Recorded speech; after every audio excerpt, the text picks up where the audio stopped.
People of the internet, Cyberpunk 2077 has came out over the weekend, last week on Thursday, yeah, around midnight. Some people got early, some people got out on Thursday. It's all good, we all got the game. Anyways, over the weekend I've been playing nothing but Cyberpunk, writing down notes of things I've noticed and whatnot, and I decided to do a review because I want to get into this, and here we are.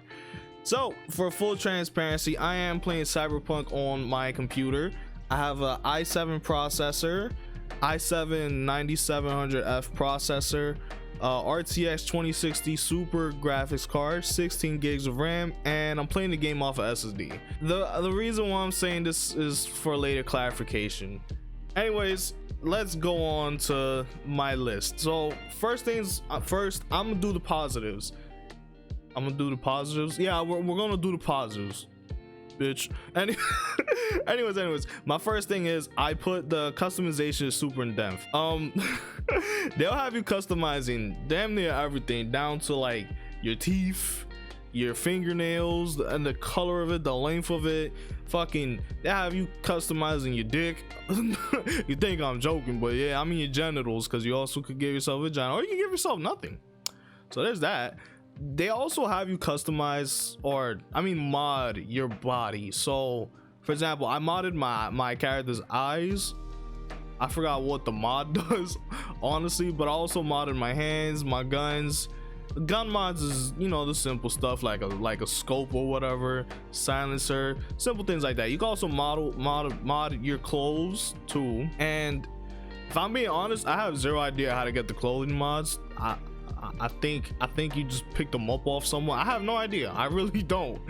Anyways, next on the list of positive is there's a lot of things to do. Like outside of main story itself, there is just a shit ton of side quests. Like I literally be driving. Sometimes I'll enter a new area and I get a call by some random person like, "This V?" And then V will be like, "Yeah, I'm V." And then, you know, they start giving you quests or whatever. And honestly, that's cool. That's cool. I kind of lost my train of thought, but yeah, it's you know, it's always, anyways, the side quest, they give you a bunch to do. You're either you go from like talking cards out of like committing suicide to talking about religion with like terrorists and murderers and fucking doing races and shit. It's always something new, something. Even some quests make me feel like a bounty hunter sometimes. I'm gonna be honest, some of the side quests even feels like a main story mission. They'll have characters that were in a main story mission and they're just dying, and like they'll die in the side quests and never show up again in the main story. And that's just wild. Like it just makes it feel like the side quests, it just makes it feel more like a real life story. And even then, like some chain of side quests, you have to wait some time for the side quest to continue. Like for example, I would finish a mission with this one character and I would do like 3 more missions. Then again, that character will call me like, "Oh, let's continue what we was doing earlier." You know, that's pretty cool. Here's another thing on the positives list. I put different lifestyles. Now it's on the positives because I've been told things. Take what I'm saying right now as a grain of salt. I chose the life of a street kid. Now what that pretty much was, I started out in a bar, then I walked up to some guy and he was all like, "Oh, I owe people money, can you do this thing for me?" And then, "Yeah bro," you know. I don't know how it is when you're a corporate asshole or a suburban kid, I don't even know. So I've been told the beginning's different. I've been told that. I don't know if it's true, so take what I said with a grain of salt. Next up is the story. Without spoiling much, you play as your custom character named V. The story has some genuinely heartbreaking moments and betrayal in it, with tons of content left and right. There is oftentimes multiple story missions for me to do, and I'm gonna be honest, I was genuinely surprised when after like my first 8 or 9 hours, like after my first play session, I realized I just did the introduction. So that is kind of a scope of how long the game actually is. And I'm not even gonna lie, the first time I saw Keanu Reeves on screen, I kind of screamed. I fangirled for a second there. I really love Keanu Reeves. Next up is the world of Cyberpunk. Night City is gorgeous. It is beautiful. beautiful, bro. Whether you're in the wildlands area or in the city or the hood, it's just a lush of vibrant colors left and right everywhere. The colors are beautiful and vibrant. And sometimes while I'm heading towards a mission, this is kind of a personal thing, but sometimes when I'm heading towards a mission and they'll have me go on foot for a little bit, I feel like I'm walking to my job in Times Square, because I don't actually work in Times Square right now, but I used to work around that area. But it just reminds me of it because there's just a ton of people and I just be like rushing through. Sometimes I'll be like move like mad loud while I'm playing, but yeah, that's really it. Next up is the combat of CyberPunk. Now I'm gonna be honest, the combat isn't groundbreaking. They do nothing new. I'm gonna be honest, there's nothing new about this. If you're using a gun, you're gonna be pressing R2. If you're using a sword, you're gonna be mashing R2. It's nothing crazy. And you know what? That's cool. But I will say the movement is fluid. The combat is fluid. At first when I bought the game, I know I just said the movement is fluid, but at first when I bought the game and I was playing it, I felt like super stiff. I don't know why. But I saw if you upgrade your reflexes, you can move more. It improves your mobility pretty much. And ever since then, you know, I haven't really felt like my character moves stiff. I don't know. There's also quick hacking abilities, which I'm gonna be honest is really helpful. Whether it's during the stealth sections where you could like turn off a camera or like the thingies, the sentry. You know, you turn off a sentry, or even a shocking ability. You know, there's like a quick hack ability where you like shock someone, and you know that saved me once, because one time I had to reload and there was some guy with a shotgun in my face. I just shocked him and then I reloaded.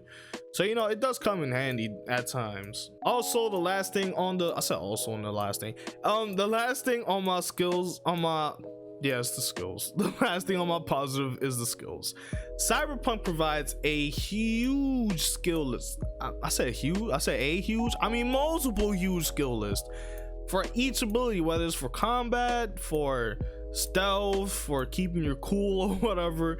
They just have like multiple skill trees, and I love it. You know, it gives me a lot to upgrade. I don't even know where to start on upgrading it, because it's just that much stuff to look into. It's honestly overwhelming sometimes.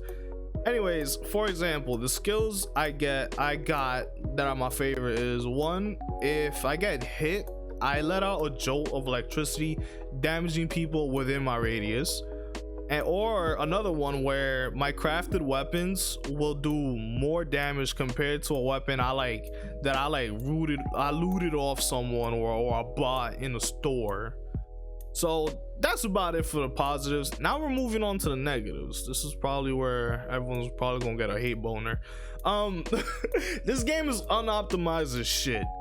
As a motherfucker.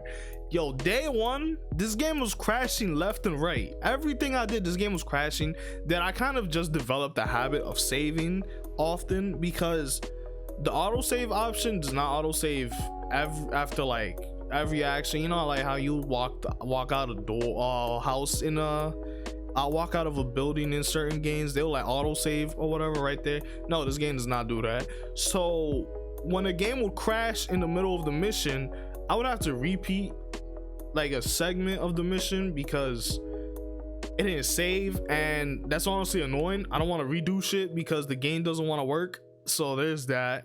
Once again, I'm playing with a 2060 Super graphics card and an i7 9700F CPU.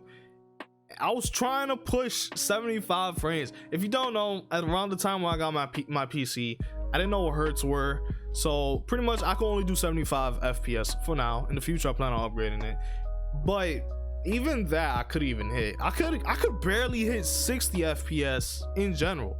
Now, mind you, the dev team for CyberPunk released pretty much like a photo of the minimum requirements for each graphic setting.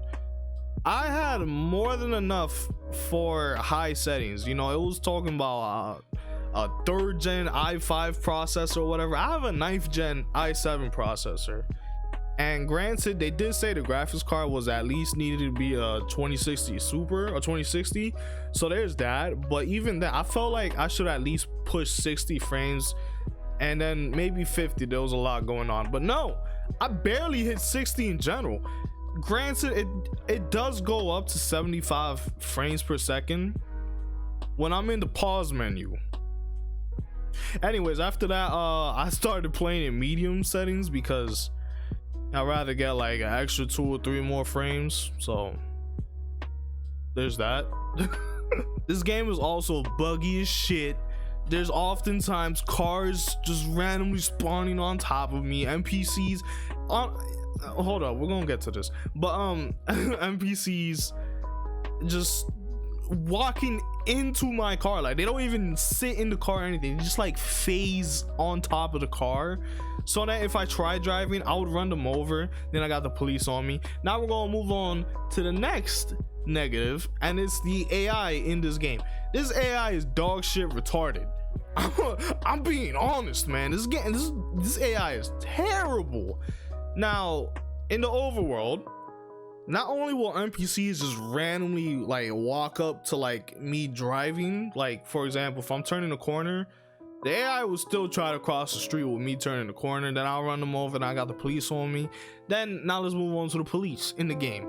This is the only overworld, the only like, you know, huge overworld game or whatever where I genuinely don't get chased by the police. Now granted, if I have the police on me and I did not escape the area because like I'm on foot or something, I will get shot up by like 30 of these niggas, I'm gonna be honest. But if you're in a car, I don't think I've ever seen a police car in this game, bro. I almost always lose the stars in like within 10 seconds of reaching. I remember one time I got 3 stars because I killed an officer and I just drove off, and then like not even a minute later I just lost all my stars right there. So there's that. The police sometimes, and also sometimes when I'm in a gunfight, not even sometimes, every time I'm in a gunfight and I take cover behind something, the NPCs will just shoot the thing I'm hiding behind. So like, let's say I'm hiding behind a steel wall, they will start shooting that steel wall until I come out, instead of, you know, like trying to come, you know, flank me, like try to catch me lacking or whatever. No, they just shoot the wall, and it's just, I sit there and I'm like, y'all couldn't improve the AI or something? I don't know. I don't know. Now we're going on to the nitpicks, but real quick, let me explain something. The reason why I brought up my specs, not to show you guys about, you know, this is what I'm working with.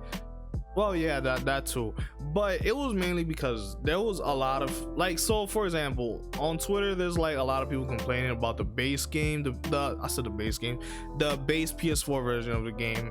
It runs terribly, and there's people responding to them like, oh, why would you, this game was clearly made for next gen consoles.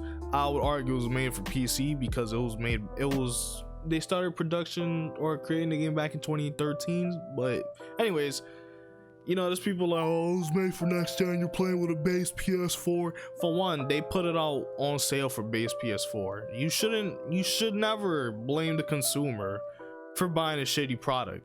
It's always on the blame of the person selling the shitty product. And granted, I will say at least the dev team, at least they seem sorry about it. They put out a statement saying they're gonna put out huge updates for current gen users. I'm still calling it current gen because not everyone has access to a PS5. We're gonna get on that in a few. They're bringing out huge updates for current gen users, which is cool. Honestly, I appreciate that. And the dev team do seem like they want the game to work better, because they did release 3 updates, at least for the PC version. I don't know about anything else, but they released 3 updates and they do feel like they're improvements sometimes.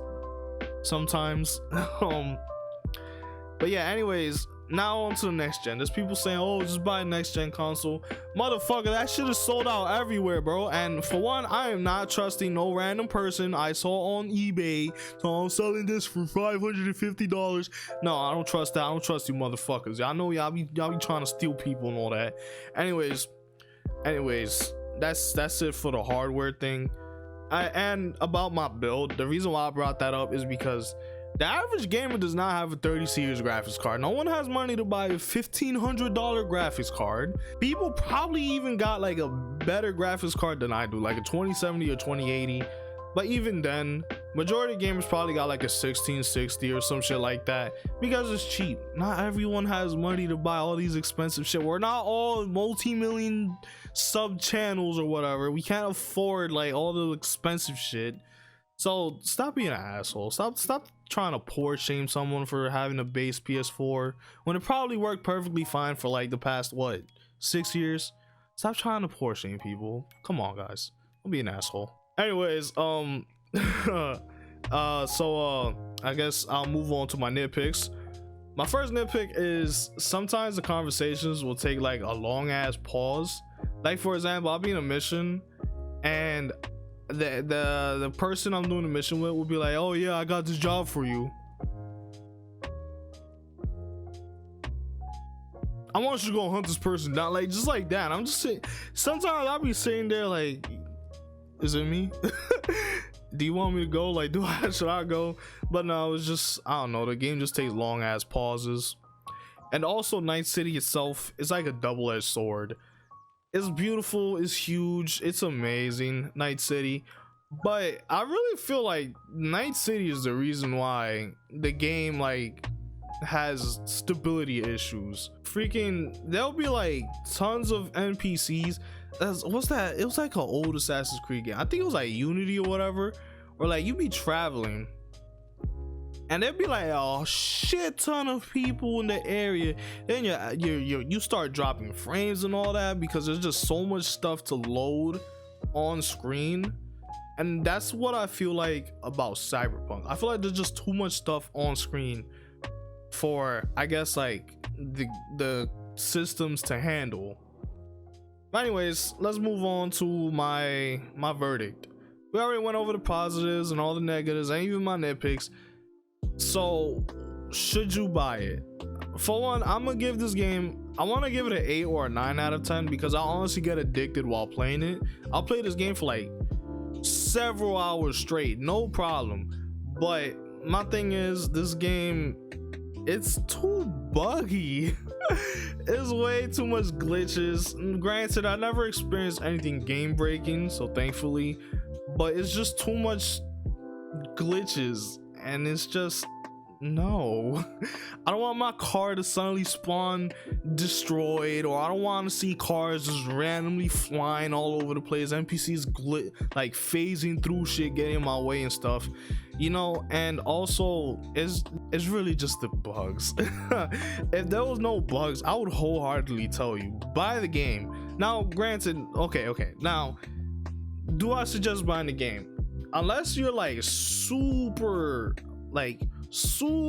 lenient on the glitches and shit, you know, like you don't really mind it or whatever, or the frame rate, you know, go for it. $60, I'm pretty sure majority of us can pay for that. I say go for it. But if you want like a perfect, like non-bothered experience, I say either, well, I'll say wait until you hear that the game's been completely fixed. Well, no game's ever completely fixed, but I'll say just wait until you hear it's in a good state, or wait for a sale. Wait to catch it for like $40-$30, because honestly, if I knew the game would have been this buggy, I probably wouldn't have bought it for $60. I probably would have went to a website where I could get it for like $40.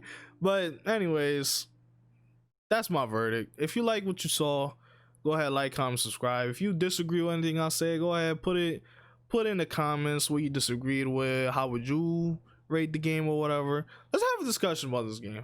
You know, stay happy, stay blessed, stay safe, and I'll see you guys next time. Peace out.